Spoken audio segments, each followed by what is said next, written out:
they should introduce themselves. They all come from awesome backgrounds, and I think we all are really excited to hear about not just our topic, but about our panelists. So if we want to just go ahead and introduce ourselves. Does that work? Yeah.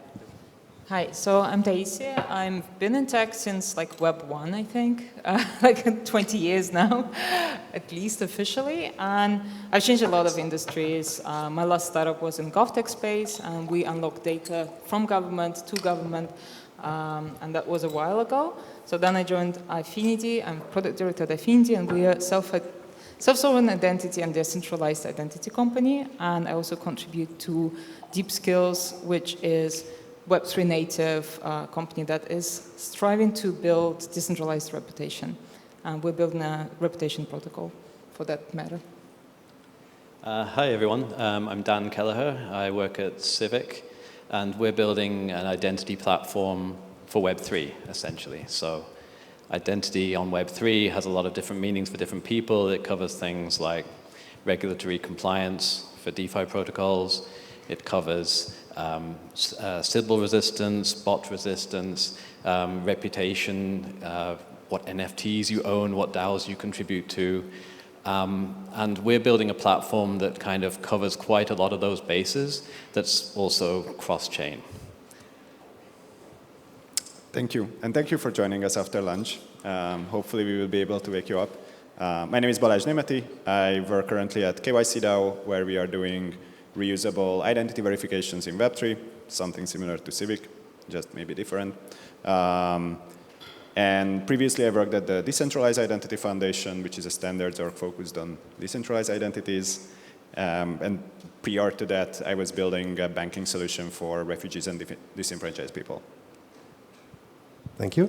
I am Oleg Lodygensky. I'm the CTO of iExec, a startup located in the city of Lyon, in France. I come from CERN, finally, and I was an engineer at CERN, and we work on global computing. Today, we propose a Web3 marketplace for digital assets, such as CPU, GPU, application dataset, and I am here because we have a use case for self-sovereign identity. Perfect. So I guess we start with the most obvious question. What is SSI? What is self-sovereignty? We delegated Balázs to that one. I got the chance to try to explain. So self-sovereign identity is a term coined a couple of years ago, like 6 years ago, I think, or 7. In essence, it's the concept, what's behind SSI is that the user is able to own the data, and they have the capability of deciding who has access in what ways. Like I think like that would be like maybe like the basic concept for SSI. To kind of like what you could have heard of is that like to disassemble data silos. So instead of like everyone owns a part of the data, essentially data moves into the hand of the end user.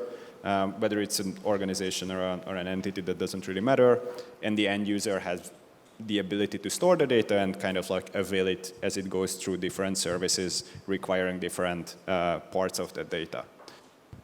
That would be like a very high level, and then kind of like probably what kind of like kickstarted a very big movement around SSI is 2 core technologies, verifiable credentials and decentralized identifiers. Verifiable credentials are very self-explanatory by their name, so you can verify the credential. They are a bit more complex, but I think that's for now is enough. And DIDs, or decentralized identifier, is another core building blocks which enables essentially these VCs to be anchored somewhere and kind of manage this concept of access control around data. Whether this is like the actual data or a proof of the data or just a VC representation. VC stands for verifiable credential in this context. Representation, that's something of a technological decision that each project can make, but essentially like these are the core building blocks for the broader concept of SSI. And I think if anyone has anything to add, please do. I'm fine with that definition. I think, like, simply put, it's about this triangle, you know, like holder, verify, and issuer. So someone gives you a credential, and they're issuers.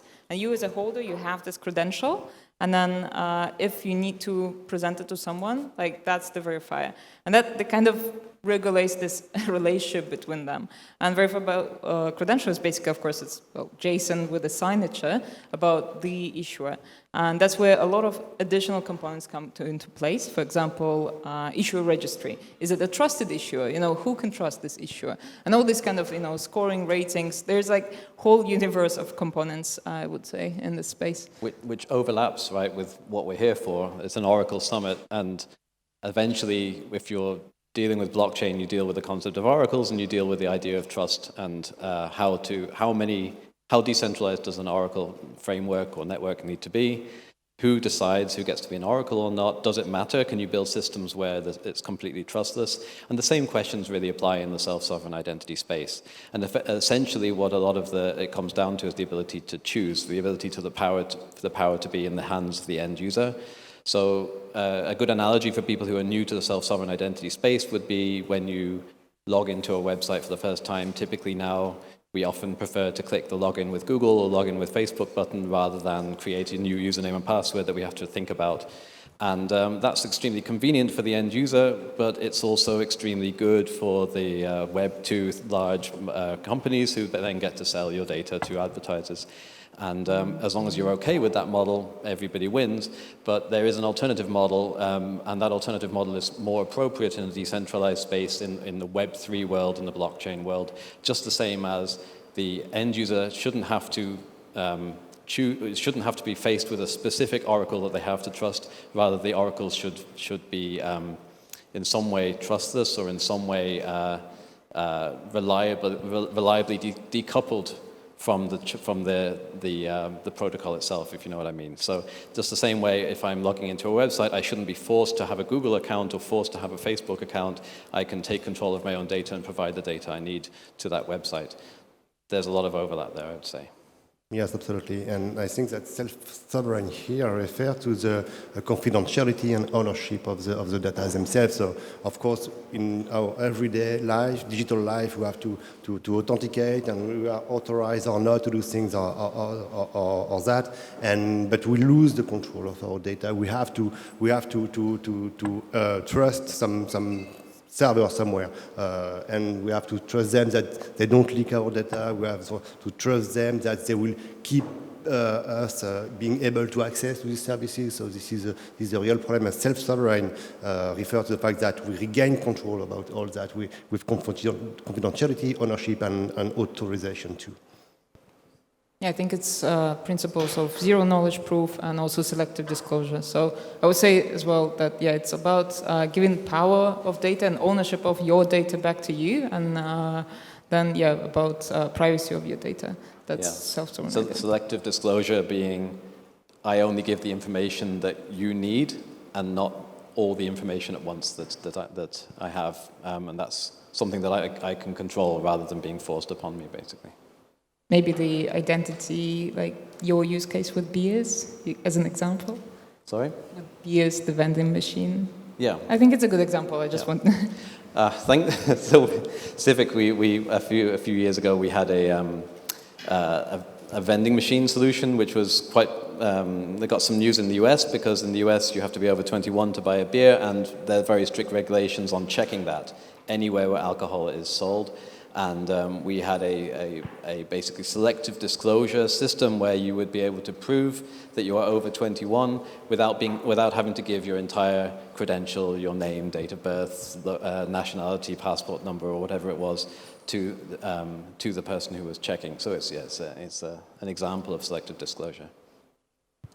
I think that makes a lot of sense, right? Because when we talk about anything dealing with Web3, trust, consensus, right? But what are possible problems that we can face with that today? Because, I mean, that idea makes sense, right? It makes sense to all of us. Why would I have to, create a new account every single time? Or the vending machine, right? The vending machine. Why would I have to give up all of my identity versus just verifying if I'm 21 or not? Which I live in the US, and I wish I would have known that when I was 17 or 16. I wish there was a vending machine like that. We wouldn't have let you use it. Exactly, right? But what possible problems do you think it can cause? Or problems that we haven't fixed yet? Well, there's the Oracle problem. So Balázs and I were talking about this just now. I mean, in a Web3 world, who gets to issue the credential? That's the same as what Oracle you get to trust. What we're building at Civic is a protocol. It's live on a couple of chains already, where we are an issuer of credentials. We are a participant in this protocol, but it's open to other participants as well. So as long as those participants all follow the same rules, and as long as they agree on what those rules are, then they are essentially equivalent. And at the end of the day, there's always still an authority, but we're building a protocol that ensures that you're not just locking into just one authority. And that's essentially the same principle behind a decentralized Oracle platform as opposed to a single Oracle. The identity Oracle is a thing that already exists in the world. We just don't really talk about it in these terms yet. We haven't kind of married the concept from the decentralized identity space and the Web3 space yet. Wouldn't you say, Balázs? I mean, other problems. I think the problem is introduced with the concept of simplicity. So if you own your own data, then a project can just ask for all your data. And with one click, technically, you could end up sharing all of your data. That is a problem. Because it can be, if it's a successful framework we are talking about, it's not just your passport photo, it can be your DNA. And if you are an insurance company, you have a pretty big incentive to have access to a DNA of your potential customers, because maybe you can decide against of insuring them due to some illness that is untreatable. So, is it very dark? Technically, what we are talking about is the problems that it faces, and it's this. Of course, we have solutions for that. We can just build solutions where you can't share data, you just share proofs of data. But in many cases, then what comes in is a little bit Oracle or who is the trust anchor, who gave you that information that now you have a proof of, and how that original player can be trusted in this trust triangle that was previously told, since you become technically the intermediary between the issuer and the verifier, and they have to trust that there was no management. Of course, private key cryptography comes in, which is, by now, I think we have a pretty good understanding how it can improve certain things.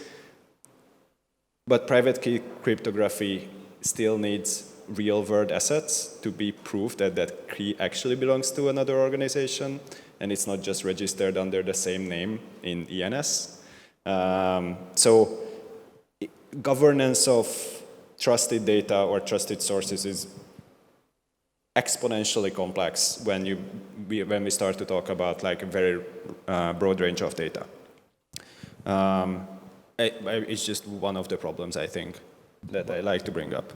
Another problem we did not discuss yet up to now is that thanks to this new paradigm of self-sovereign identity, this helps the company to be RGPD compliant. And this is a very, very good use case. I mean, they all need to at least in Europe, to comply, and this will help because we will propose a solution where data are encrypted and company finally that do not see the content of the data, and this helps to be RGPD compliant.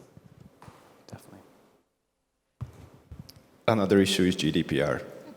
Favorite topic. So in that sense, I was thinking now that, SSI concept, I think it works well with established institutions like governments or financial institutions, because they are also holders and guarantees, of safety. And they are the ones also regulated heavily for GDPR. But at the same time, more like concept of decentralized identity, which goes heavily into the whole Web3 space, that's where the GDPR compliance becomes quite a challenge. And my question currently to myself, and that's what currently we do some experiments in my company, is can we make a hybrid of two worlds, or is it, blockchain, Web3, and regular, identity things, or are those two, still have to have some kind of a divide between them? Right. And that's where, arguably, this idea of tokenized identity starts to come into the picture, right? So, Civic Pass, this protocol that I was talking about earlier, we don't obviously really pass credentials around anymore. Instead, we register a token, essentially an NFT, a non-transferable NFT. There's a lot of overlap with the concept that's being talked about in the Web3 space called soul-bound tokens, SBTs. Basically, these are just a tokenized representation of whatever real-world identity property is behind it that contains no real direct reference to the data itself. And in a lot of cases, and Balázs can definitely talk more to this as well, in a lot of cases that's all you need. In a Web3 environment, in a smart contract environment, that ideally that would be all you need. Do you have access to the smart contract or not? In an ideal world, there would be no need to actually visit the information behind it. So that is, I think, where the Web3 blockchain world really starts to meet the self-sovereign identity world. You can actually have decentralized identity without self-sovereign identity. You can have aspects of self-sovereign identity. You can have the stance of a self-sovereign solution without having to go as far as imposing on the user the requirement to store and provide their personal data whenever they need to prove any aspect of their real-world identity on-chain, because that's already been done through this Civic pass, in our case, tokenized identity. Yeah, I just want to mention 3 of us, we caught up before, and we all 3 work with SBTs, like soul-bound tokens. And what I mentioned as an experiment, we want to see how far we can go with that in terms of compliance.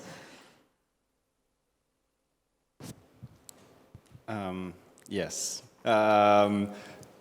So, like, everyone is familiar with soul-bound tokens.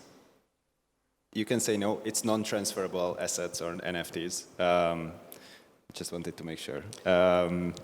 So I think, like, from an Oracle perspective, or like sort of like an Oracle example, it's really the question of single source of truth or decentralized truth, and then kind of like how the alignment, if it's a decentralized truth, then how the alignment between different versions of the truth can be done, or within the decentralized framework, which is the selected party that actually provides the data, maybe gets rewarded for it.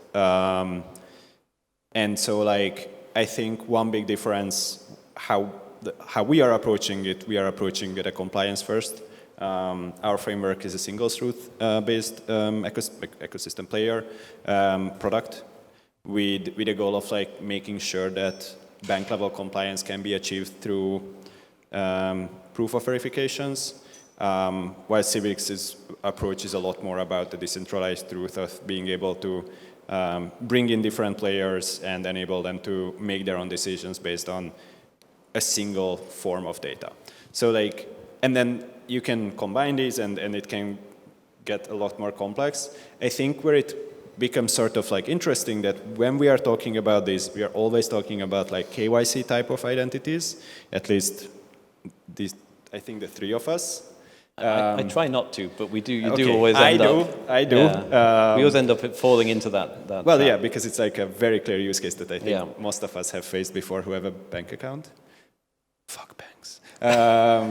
But like there are these soft identifiers or reputational identifiers, which falls into a very different category because they have to be updated a lot more frequently, and they are constantly in a changing and can be expanded, and selective disclosure becomes even more important of a question because just on LinkedIn you might not put up your McDonald's burger flipping experience as your highlight of your youth, but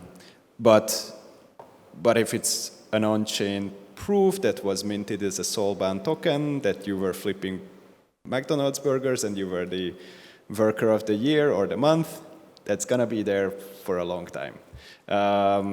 So like conceptualizing of where to draw a line of like having data publicly available versus like not.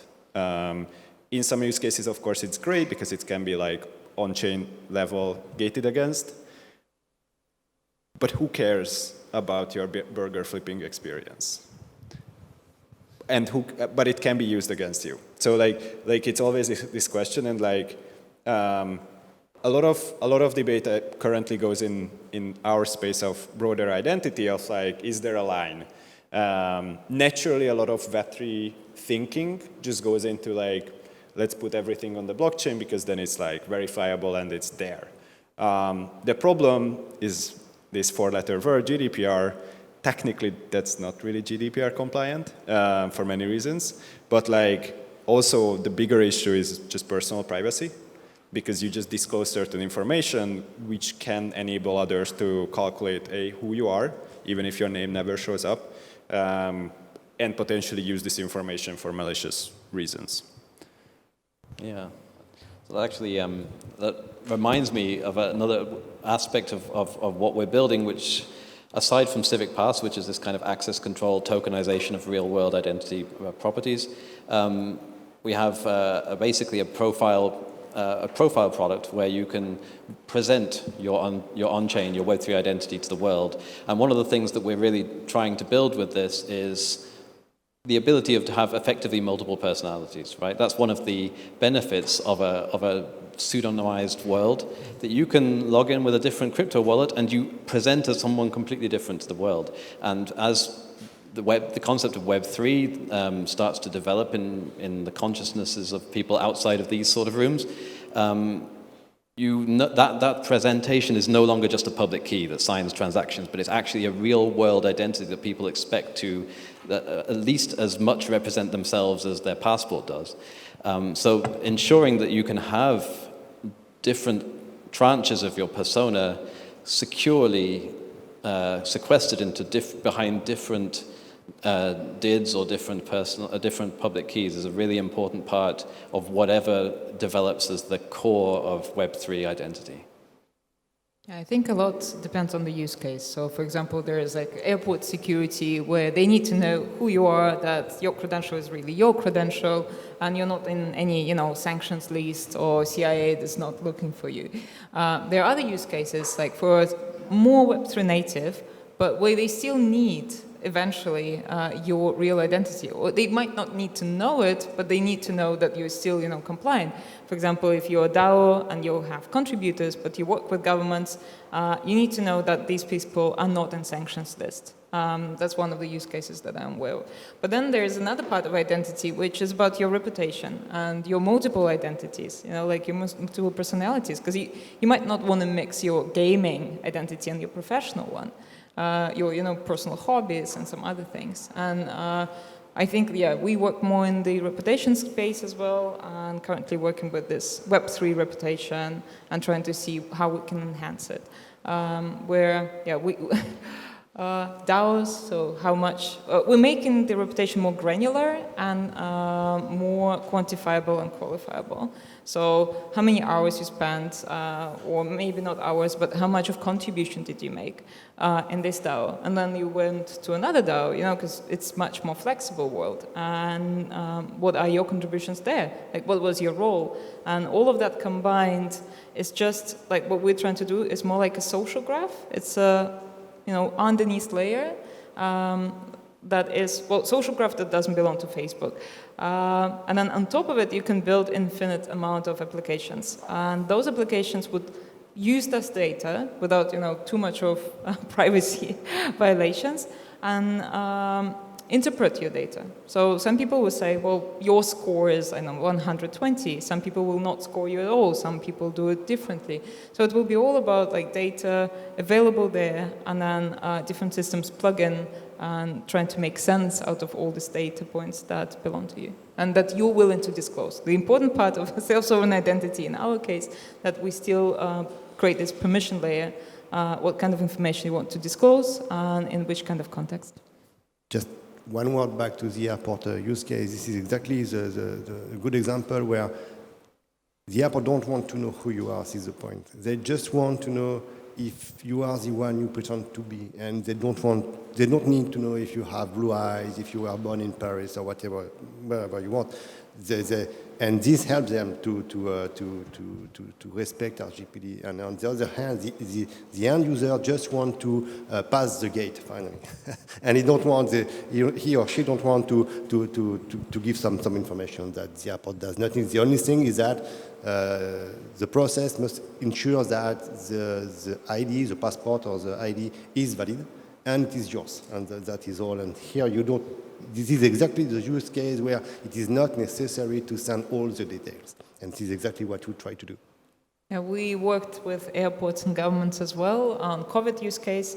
And that's where another, I think, challenge that we're facing is liability. Like in that sense, for example, if you cross the border and then afterwards turned out that you actually had COVID and you lied about it, who holds the liability? People who checked your credentials, and in many cases it was, flight attendants almost, like people at check-in counters, like then in some countries they said, well, we're not going to check, it's all on airlines. Other countries were like, well, airlines, airport, and also we're going to check. So who holds this responsibility? Or it's software that was providing this kind of service. That's an interesting, liability, I think, something that, Balázs might want to touch. We're always telling Balázs what he's talking about next. Yeah. Thanks. At least I don't need to Make think. life easy for you. Yeah. So, I mean, again, I bring in KYC use case that's our focus. But as similarly to data sourcing, there is potentially a bit of a last question, even though since oracles also feed into prediction markets and can wreck other protocols, they have a fiduciary responsibility, I guess, towards the ecosystem in a way that if the data source is not trusted, the whole oracle framework will fall apart, because the whole point of an oracle is that it provides a high quality constant data source.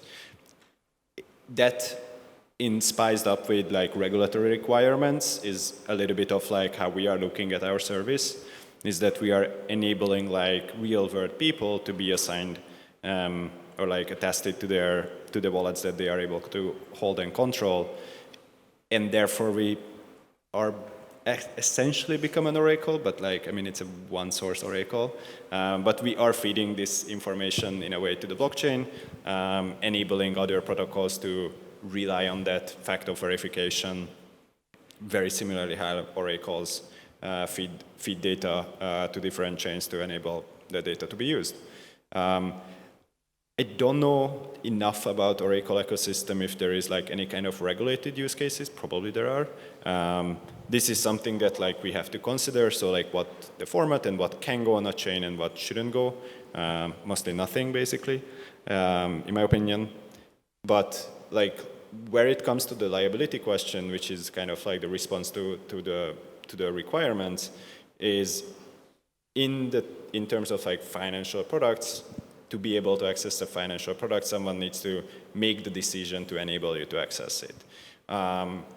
What we are thinking about, or basically what we are building, is making that liability part of the oracle move. So once there is a proof, it means that someone behind that proof have taken liability.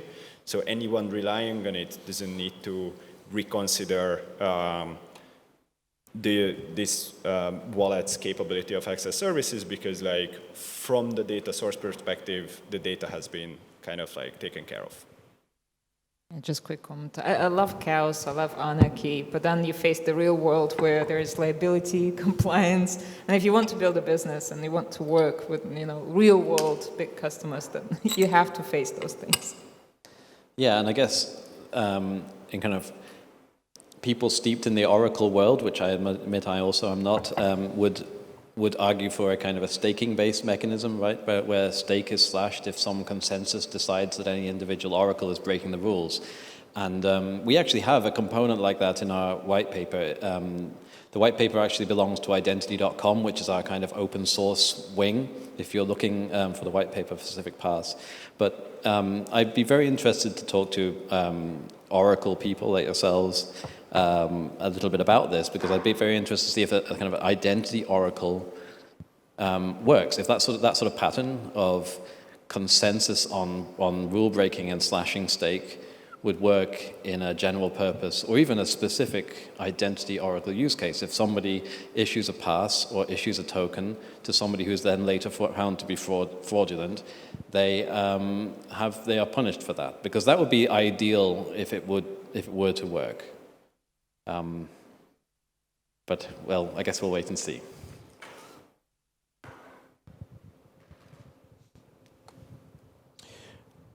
So going back to the airport example, I think that that's probably a great example that I think we can all relate to. And then kind of like you mentioned, where it had to do with liability, right? So, for example, what if, one day we tried to do voter registration and use self-sovereigning ID to register to be able to vote, not the actual voting, but to register. And then kind of going back to liability, I think in that aspect, unlike trying to, pass the ball or you take responsibility, I would think that, like the governments would be like, oh, no, like leave us in charge. Like we'll kind of take care of everything. You can register to vote, do it on a blockchain, do it, you have your NFT, and then we can have a vote that way. Like, you know what I mean? What are your opinions on that? I realized in the middle of it that you mean actual election voting and not DAO voting. I think that's where, it's one of the use cases with elections that I remember in SSI. And of course, like e-government and digitalization, it happens more and more. And then again, like the liability, who is responsible? I come from a country where elections are completely fraudulent. And they had in one region 146 votes, which is just impossible. So all those things, I feel digitalization, bringing this kind of identity mechanisms will actually make it much more transparent. And maybe even like governments who comply with the system could have higher trust with their like citizens, but also worldwide. So those who use those systems would make like elections more transparent and rank higher in transparency and democracy. I was going to say I come from somewhere where with somewhat more trust in the voting system, but then I realized that I've lived in Berlin for 12 years and we had a horrendous election last year. But I still have quite a lot of, I would say, healthy skepticism about blockchain coming into the real world voting space.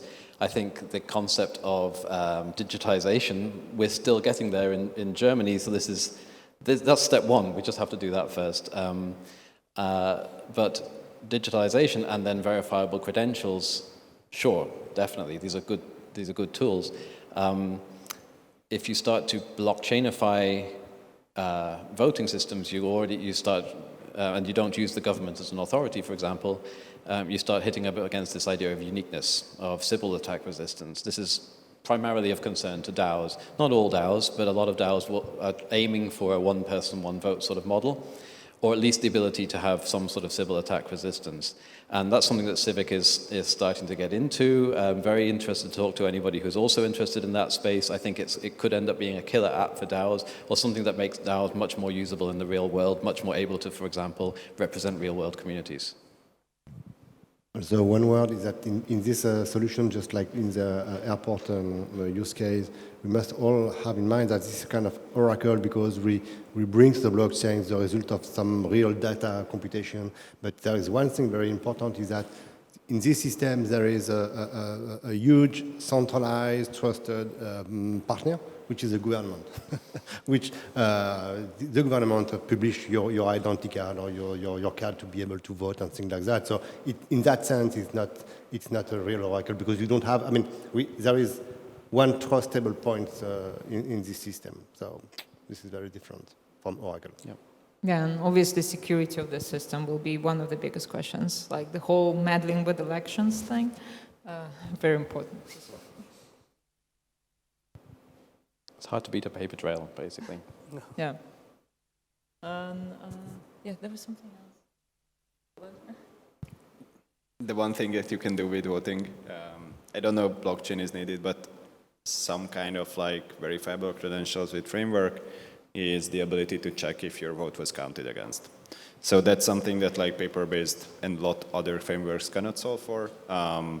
But since we have constantly improving cryptography, we can actually make it work in a way that like your vote is still private, but you can receive a fact about that your vote is actually counting in the overall scheme.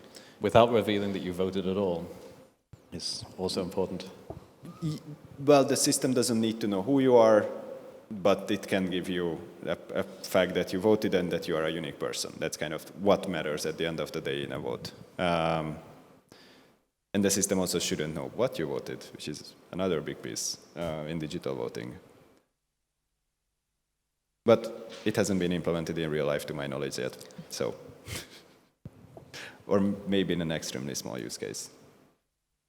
Yeah, I like the whole idea of staking your reputation, like where if I brought someone in or in the community, then my reputation grows with those people, like who came in with me, or if they do something bad, my reputation is really at stake.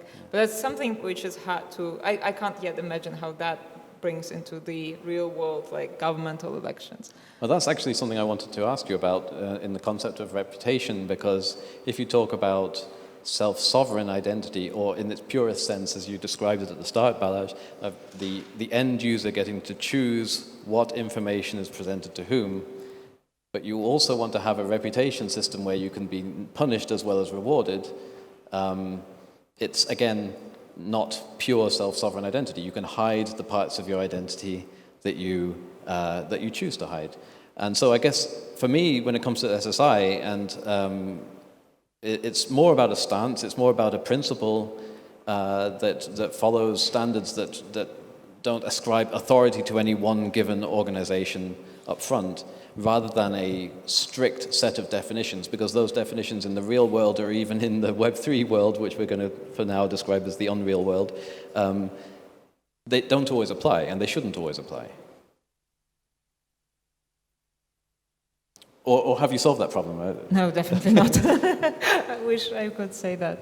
No, and actually it makes me think as well about like this authority, because we talk about that sovereign identity is a good concept for governments as the issuers, but at the same time it takes away their authority eventually, like especially if you add multiple issuers like that. It's not just government who can give you driver's license, for example, like, or some other things. Elon Musk can give you one. Yeah, like, other authorities. And those authorities might have higher trust among some entities. And that kind of world, I'm not sure governments are ready for.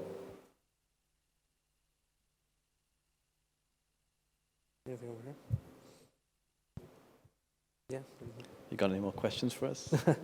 So kind of going back to like verifiable credentials versus like reusable identities, like what would you say are use cases of those today?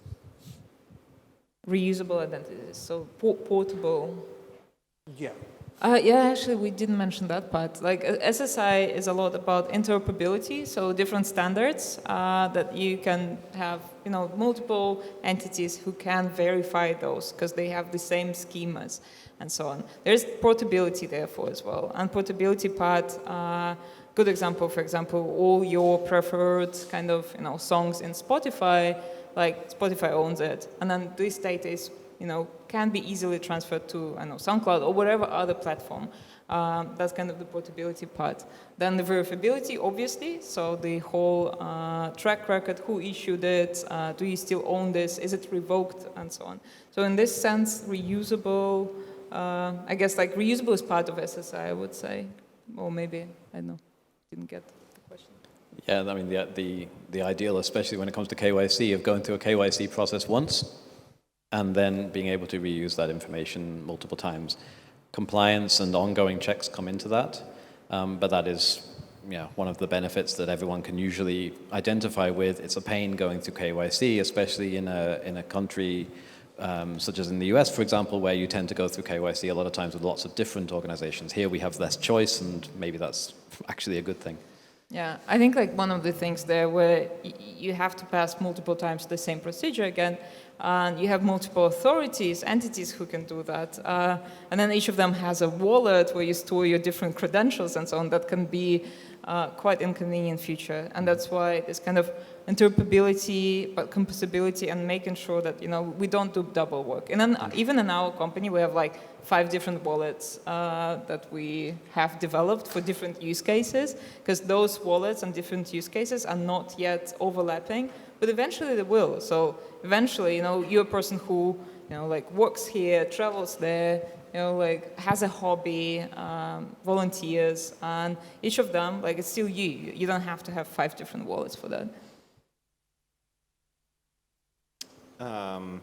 Just because I read the title a couple of times. So interoperability is a big, important piece. And I guess like you can think of like this concept, it's a super broad term.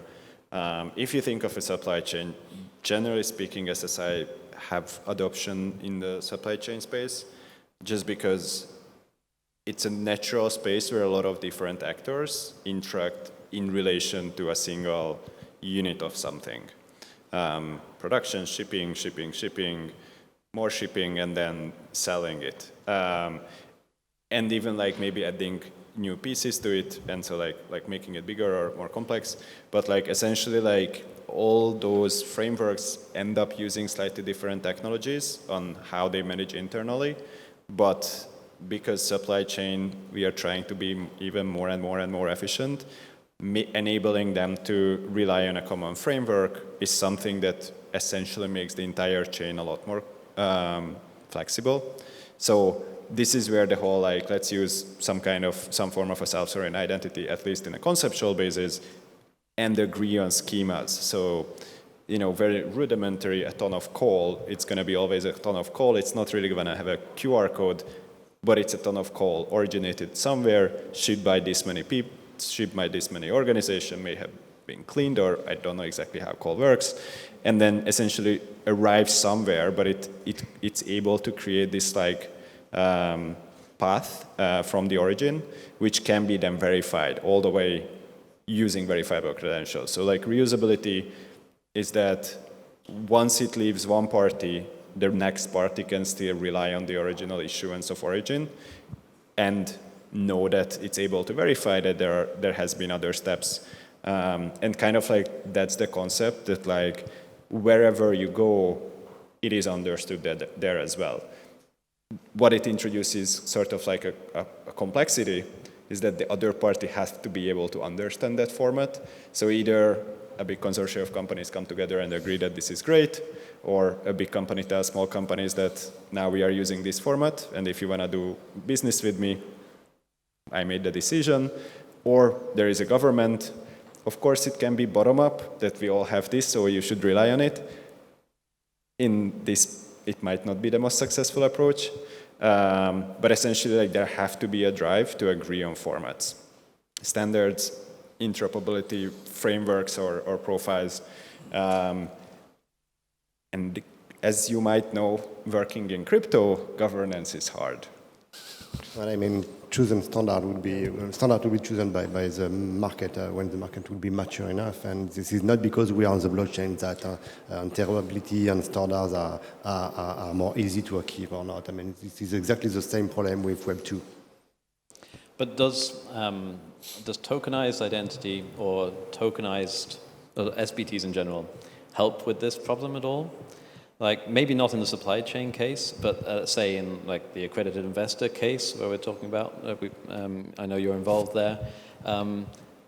As long as, let's say there's more than one company that can issue this token saying this person is an accredited investor, and again, there's some organization that agrees that these oracles are trustworthy, and I agree that those are not easy to solve problems in themselves, but at least in terms of standards, it's a token, there's one token standard, everyone just uses that, and I feel like that it already exists for things like ERC 721, ERC 20, it's kind of a natural way that Web3 is kind of working. Does that help us?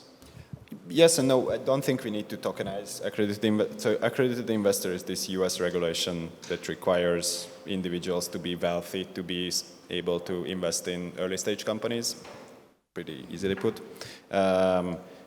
And the reason why I'm like not really convinced that we need to do a lot, because essentially the regulations are very, very clear who can be an accredited investor, and that all the checks are based on self-reporting. So you can lie, but if it turns out that you lied, you committed fraud. Yeah.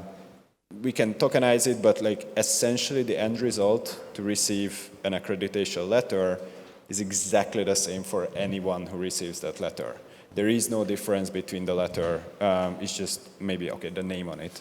But it's just a proof that you are wealthy enough or you earn enough money. And so like that can be tokenized, that can be verifiable credential, that can be the physical letter. Because it's already standard, because the regulation requires how to meet that standard, it's super easy to do. A lot of other use cases, KYC is not a standard. It's best practices. Do your best to meet the ability to verify whether a user. Therefore, there isn't line that you can, that's black and white. Depending on the use case, your line might be a lot higher, and therefore there isn't an easy standard to create for that. Well, Let's like take questions after this comment, if we could. Sorry? After your comment. Just one really quick question. Sorry. And I feel like maybe this is too reductionist, but like if I'm a DAO, for example, and I've got a treasury account and I'm accepting payments into that, it is somewhat nice idea that you can literally just look at all the transactions, look at the source wallets, and if they've got this particular NFT or tag or token or whatever it is, you know that they're an accredited investor, and the ones that don't aren't, and you can literally just separate the treasury into risky money and not risky money, and you don't have to worry about verifiable credentials, you don't have to have anyone send you letters. Okay, the mechanism for getting those that accreditation in the first place is simple, but having it processed on chain is still quite difficult. Yeah, I just wanted to say about that as well, because that's where standards really mean a lot, because like we are working an experiment where every single Affinidi employee, which is like more than 700 people, will get an SBT potentially to prove their identity. And it will be done in a certain way how we designed it. You work on something similar, like you do as well as BT with KYC, and none of us, like talk to each other about like how exactly, what will be the schema behind it, how exactly it looks like, what is the smart contract behind it. So that's where I have seen this in the Web 2 world, like recently with the COVID credentials, where most of the countries issued their own standards. Like EU issued EU GCC, US never issued a standard, they had multiple ones, India had DIVOC and so on. And then what we had to do is to build something that can read every single standard, like so that airports can verify it. Like we had to talk about with each partner and get that part. And that's why I'm worried, like, because I've seen this pattern happening, like just recently with like very like tangible world. And I'm worried that it will be exactly the same thing, because we're doing exactly the same things, like in parallel without talking to each other. Maybe the SSI community needs to then learn from the blockchain and Oracle community when it comes to forming consensus and standards.